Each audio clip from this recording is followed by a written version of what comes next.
Bismillahirrahmanirrahim. Welcome to the video lecture of IFRS 16. This is Murtuza Qaid, faculty member for financial reporting at IQ School of Finance. Basically आज के lecture में हम IFRS 16 लीजेस से pertaining accounting principles और accounting treatment को summarise करेंगे इस lecture में।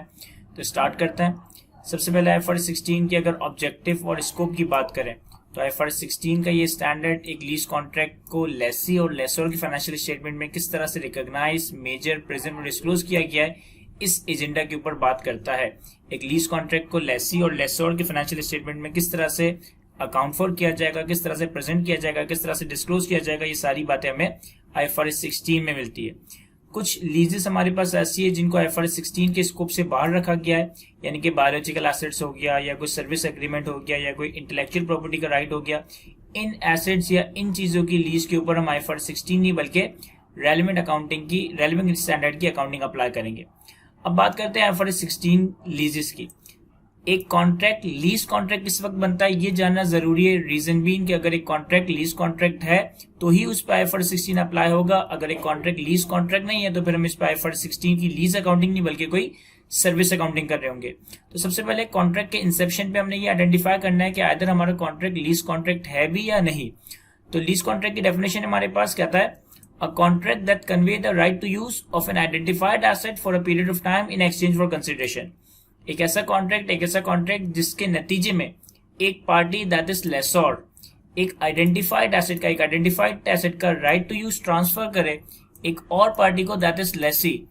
बदले में कुछ कंसिडरेशन हो जिसे हम लीज पेमेंट्स का नाम देंगे और ये arrangement for a certain period of time हो तो ये अरेंजमेंट आपका लीज कॉन्ट्रैक्ट कहलाया जाएगा। A contract that convey the right to use of an identified asset for a period of time in exchange for consideration।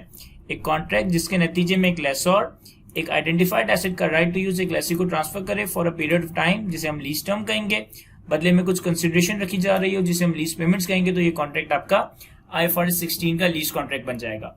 अब बजाय तो बड़ी सिंपल सी डेफिनेशन है लेकिन ये चार इंपॉर्टेंट एट्रीब्यूट्स हैं। एक कॉन्ट्रैक्ट में ये चार एट्रीब्यूट्स होंगे तो ही वो कॉन्ट्रैक्ट लीज कॉन्ट्रैक्ट कहलाया जाएगा और उस पर हम फिर IFRS 16 अप्लाई करेंगे।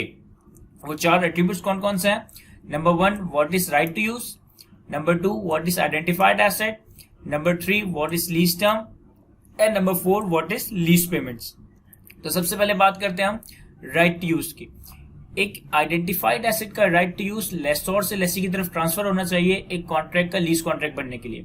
अब राइट टू यूज को स्टैंडर्ड इस तरह से डिफाइन करता है कि अगर एक आइडेंटिफाइड एसेट के अगेंस्ट अगर एक आइडेंटिफाइड एसेट के ये दो राइट्स लेसर से लेसी की तरफ ट्रांसफर होते हैं तो हम कहेंगे कि राइट टू यूज का क्राइटेरिया मीट हुआ।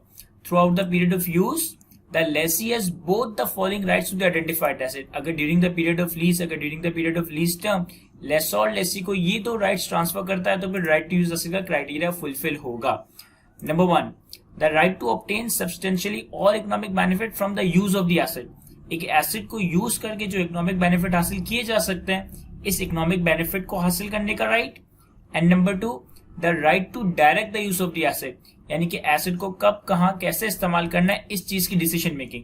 अगर एक आइडेंटिफाइड एसेट को यूज करके इकोनॉमिक बेनिफिट को हासिल करने का राइट और उस राइट की यूज की डायरेक्शन यानी कि एसेट को कब कहां कैसे इस्तेमाल करना है ये दो राइट्स लेसर और लेसी को ट्रांसफर करता है तो फिर राइट टू यूज का क्राइटेरिया मीट हो रहा होगा।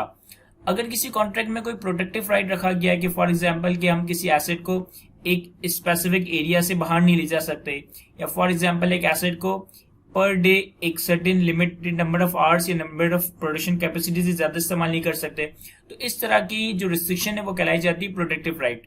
प्रोटेक्टिव राइट का होना राइट टू यूज को रिस्ट्रिक्ट नहीं करता। प्रोटेक्टिव राइट के होने के बावजूद हमारा राइट टू यूज का क्राइटेरिया मीट हो रहा होगा। अगली इंपॉर्टेंट टर्म है हमारे पास आइडेंटिफाइड एसेट की। एक कॉन्ट्रैक्ट का लीज कॉन्ट्रैक्ट बनने के लिए इसमें एक आइडेंटिफाइड एसेट का होना जरूरी है। आइडेंटिफाइड एसेट या एसेट की आइडेंटिफिकेशन एक्सप्लिसिटली हो सकती है, इम्प्लिसिटली हो सकती है। फॉर एग्जाम्पल कि अगर आप मोटर व्हीकल रेंट पे दे रहे हो तो मोटर व्हीकल का model number, engine number, chassis number, number plate explicit identification है। फॉर एग्जाम्पल एक प्लांट एंड मशीनरी रेंट पे दी या ली जा रही है तो प्लांट एंड मशीनरी की engine capacity, production capacity, horse power, ये एक्सप्लिसिट आइडेंटिफिकेशन है। इसी तरीके से एसेट की आइडेंटिफिकेशन इम्प्लिसिट भी हो सकती है। फॉर एग्जाम्पल एक एसेट को रेंट पे या लीज पे देने का अरेंजमेंट हो रहा है लेकिन वो एसेट रेडिली अवेलेबल नहीं है, वो फ्यूचर में कंस्ट्रक्ट किया जाएगा, फ्यूचर में मैन्युफैक्चर किया जाएगा, तो फिर उसकी जो भी कैरेक्टरिस्टिक्स है, स्पेसिफिकेशन है, उसे आइडेंटिफाई किया जा सकता है। ये इम्प्लिसिट आइडेंटिफिकेशन हो सकती है। अगर कोई कैपेसिटी पोर्शन, अगर कोई स्पेस, अगर कोई एरिया रेंट पे दिया जा रहा है, तो कैपेसिटी पोर्शन भी एक लीज कॉन्ट्रैक्ट का आइडेंटिफाइड एसेट बन सकता है।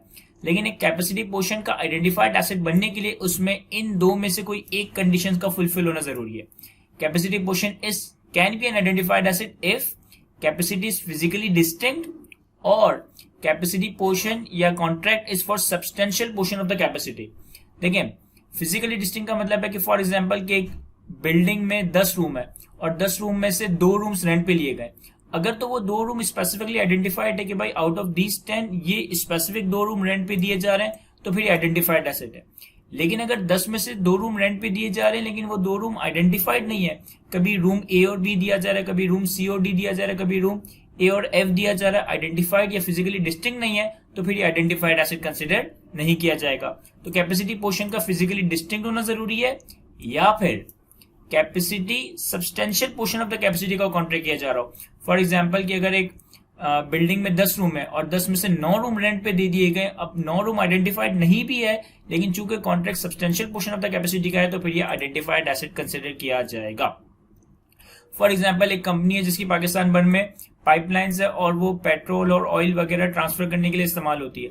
अब आपने कराची से इस्लामाबाद तक की पाइपलाइन रेंट पे ले ली और उस पाइपलाइन की 90% कैपेसिटी रेंट आउट कर दी, तो इसका मतलब है कि आपका contract substantial portion of the capacity का है और अब यहाँ पे IFRS 16 अप्लाई करेंगे।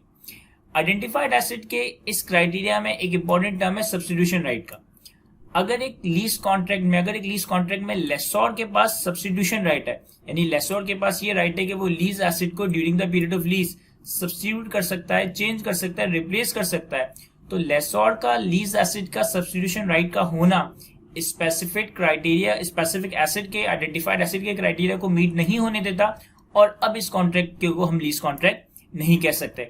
अगर इस कॉन्ट्रैक्ट में लेसोर के पास ये राइट है कि वो एसेट को सब्स्टिट्यूट कर सकता है, रिप्लेस कर सकता है, चेंज कर सकता है ड्यूरिंग द लीज टर्म, तो फिर हम कहेंगे कि आइडेंटिफाइड या स्पेसिफाइड एसेट का क्राइटेरिया मीट नहीं हुआ और अब हम इस पे लीज कॉन्ट्रैक्ट अकाउंटिंग अप्लाई नहीं करेंगे। लेसोर के पास एसेट का राइट सब्स्टिट्यूशन राइट होना और वो सब्स्टिट्यूशन राइट का सब्सटेंटिव होना, इसका मतलब ये है कि लेसोर की इस बात की प्रैक्टिकल एबिलिटी हो कि वो एसेट को सब्स्टिट्यूट कर सके, रिप्लेस कर सके during the period of lease.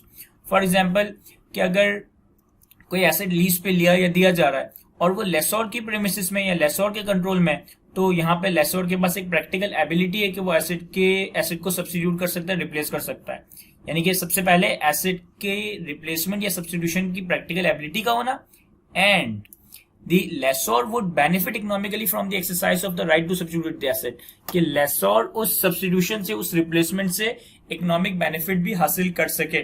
अगर सब्स्टिट्यूशन के हवाले से ये दोनों बातें पूरी होती है कि लेसोर की प्रैक्टिकल एबिलिटी भी है और लेसोर इकोनॉमिक बेनिफिट भी इंजॉय कर सकता है सब्स्टिट्यूशन से, तो हम कहेंगे कि यहाँ पे लेसोर के पास सब्सटेंटिव सब्स्टिट्यूशन राइट है और सब्सटेंटिव सब्स्टिट्यूशन राइट होने की वजह से आइडेंटिफाइड एसेट का क्राइटेरिया मीट नहीं होगा। आइडेंटिफाइड एसेट का क्राइटेरिया मीट नहीं होगा तो फिर यहाँ पे लीज अकाउंटिंग नहीं होगी। तीसरी इंपॉर्टेंट टर्म है हमारे पास लीज टर्म। लीज टर्म में बेसिकली 3 कंपोनेंट्स हैं, 3 एलिमेंट्स हैं। Number 1, non cancellable period of lease. एक लीज कॉन्ट्रैक्ट में जो लीज का minimum non cancellable period decide किया जाता है, ये तो आपकी लीज टर्म का पार्ट बनता है। नॉन कैंसिलेबल पीरियड को हम यूं समझ सकते हैं कि लीज का वो पीरियड जिसे लेसी या लेसोर कैंसिल ना कर सके विदाउट इनकरिंग अ पेनल्टी, यानी कि वो मिनिमम टाइम पीरियड जिसे लेसी या लेसोर कैंसिल ना कर सके विदाउट इनकरिंग अ पेनल्टी, उस पीरियड को हम नॉन कैंसिलेबल पीरियड कह सकते हैं। Non cancellable period of lease term का पार्ट बनेगा। Number 2, period covered by the option to extend if the lessee is reasonably certain to exercise the option. अगर आपकी लीज कॉन्ट्रैक्ट में कोई एक्सटेंशन ऑप्शन रखा गया है जिससे एक्सरसाइज करके लीज टर्म को एक्सटेंड किया जा सकता है, तो एक्सटेंशन पीरियड भी लीज टर्म का पार्ट बनेगा अगर इस बात की रीजनेबल सर्टेनिटी है कि ये एक्सटेंशन ऑप्शन एक्सरसाइज होगा। And number 3, period covered by the option to terminate if it lessee is reasonably certain not to exercise the option. अगर हमारे लीज कॉन्ट्रैक्ट में कोई टर्मिनेशन ऑप्शन है, तो टर्मिनेशन ऑप्शन के बाद का पीरियड, यानी कि टर्मिनेशन ऑप्शन का पीरियड लीज टर्म का पार्ट कंसिडर किया जाएगा अगर इस बात की रीजनेबल सर्टेनिटी है कि ये ऑप्शन एक्सरसाइज नहीं होगा। तो लीज टर्म में बेसिकली 3 चीजें आएंगी। Number 1, non cancellable period of lease. Number 2, period covered by extension option if it is reasonably certain that option will be exercised. And number 3, period covered by termination option if it is reasonably certain that option will not be exercised. अब इस extension option या termination option की decision कि either ये extend होंगे या terminate होंगे, ये इन 4 फैक्टर्स पे डिपेंड करते हैं. Number 1, terms and conditions of the option. हम ऑप्शंस की टर्म्स एंड कंडीशंस देख रहे होंगे कि वो कितने फेवरेबल या अनफेवरेबल है as compare to market terms. Number 2, lease और इंप्रूवमेंट्स. हम ये देख रहे होंगे कि हमने लीज एसेट के ऊपर कितना खर्चा किया है, कितनी इंप्रूवमेंट्स पे खर्चा किया है. Number 3, cost of terminating the lease. हम ये देखेंगे अगर हम लीज को टर्मिनेट करते हैं या एक्सटेंड नहीं करते तो हमें कितनी पेनल्टीज या कितनी टर्मिनेशन या कितनी रेपुटेशनल लॉस वगैरह इनकर करना पड़ता है. And number 4, importance of the underlying asset. हम ये देख रहे होंगे कि एक लीज एसेट या अंडरलाइंग एसेट हमारे बिजनेस के लिए कितना इंपॉर्टेंट, कितना रेलेवेंट है. इन 4 फैक्टर्स की बेसिस पे हम ये असेस कर रहे होंगे कि आइदर एक्सटेंशन ऑप्शन या टर्मिनेशन ऑप्शन को एक्सरसाइज करना है या नहीं करना. और लास्ट इंपॉर्टेंट टर्म है हमारे पास लीज पेमेंट्स. लीज पेमेंट्स में बहुत सारी चीजें आती हैं, लेकिन अगर हम आसान से समराइज करें लीज पेमेंट्स को, तो लीज पेमेंट्स का मतलब है कि वो सारी पेमेंट्स जो under the lease contract lessee lessor को पे करे या लेसोर लेसी से रिकवर करे, उन सारी पेमेंट्स को हम लीज पेमेंट्स कहेंगे. वो सारी पेमेंट्स चाहे वो किसी भी नाम से हो, जो under the lease contract lessor lessee से रिकवर करे या लेसी लेसोर को पे करे, उन पेमेंट्स को हम लीज पेमेंट्स कह रहे होंगे. इसमें फिक्स पेमेंट्स आ रही होंगी. फिक्स पेमेंट्स में आपकी डाउन पेमेंट्स आती है, आपके रेंटल्स आते हैं, less including in substance fix payments less any lease incentive receivable. तो जो बेसिकली डाउन पेमेंट्स और रेंटल्स होते हैं वो फिक्स्ड होते हैं, वो डिसाइडेड होते हैं. एक कंपोनेंट है variable lease payment dependent on an index और रेट. लेकिन ये थोड़ा सा एडवांस कॉन्सेप्ट है, ये हम इंशाल्लाह सीए फाइनल लेवल पे कवर करेंगे कि variable lease payment dependent on index और रेट किसे कहा जाता है. Number 3, guaranteed residual value. अगर लीज कॉन्ट्रैक्ट में लेसी ने कोई अमाउंट गारंटी किया है कि at the end of lease term या at the maturity of the lease lessee एक अमाउंट गारंटी करता है अगेंस्ट द एसेट, तो इस गारंटीड रेजिडुअल वैल्यू को हम लीज पेमेंट का पार्ट कंसीडर करेंगे. Number 4, exercise price of the reasonably certain purchase option. अगर एक लीज कॉन्ट्रैक्ट में कोई बार्गेन परचेज ऑप्शन रखा गया है, तो इस बार्गेन परचेज ऑप्शन की जो बार्गेन परचेज प्राइस है, ये आपकी लीज पेमेंट का पार्ट बनेगा अगर इस बात की रीजनेबल सर्टेनिटी के बार्गेन परचेज ऑप्शन एक्सरसाइज होगा. Number 5, lease termination penalties if the lease termination option was considered in setting the lease term. अगर हमारे लीज कॉन्ट्रैक्ट में कोई टर्मिनेशन ऑप्शन है और टर्मिनेशन की कुछ पेनल्टीज वगैरह है, तो टर्मिनेशन पेनल्टीज भी लीज पेमेंट्स का पार्ट बनेगी अगर ये बात सर्टेन है कि ये कॉन्ट्रैक्ट आगे जाके एक सर्टेन टाइम पे टर्मिनेट होना है. तो वो सारी पेमेंट्स जो under the lease contract lessee lessor को पे करता है, उन सारी पेमेंट्स को हम लीज पेमेंट्स कहेंगे. इसमें हमारे डाउन पेमेंट्स आते हैं, इसमें हमारे रेंटल्स आते हैं, इसमें हमारी गारंटीड रेजिडुअल वैल्यू आती है, इसमें हमारी बार्गेन परचेज प्राइस आ रही होगी. ये सारी पेमेंट्स हमारी लीज पेमेंट्स का पार्ट कंसिडर की जाएगी. तो आज के इस लेक्चर में हमने लीज की डेफिनेशन और लीज से डेफिनेशन से जो ड्राइविंग हमारे पास 4 इंपॉर्टेंट कॉन्सेप्ट्स थे उनको कवर किया. नेक्स्ट लेक्चर में हम इंशाल्लाह लेसी और लेसोर की अकाउंटिंग को कवर करेंगे. Thank you.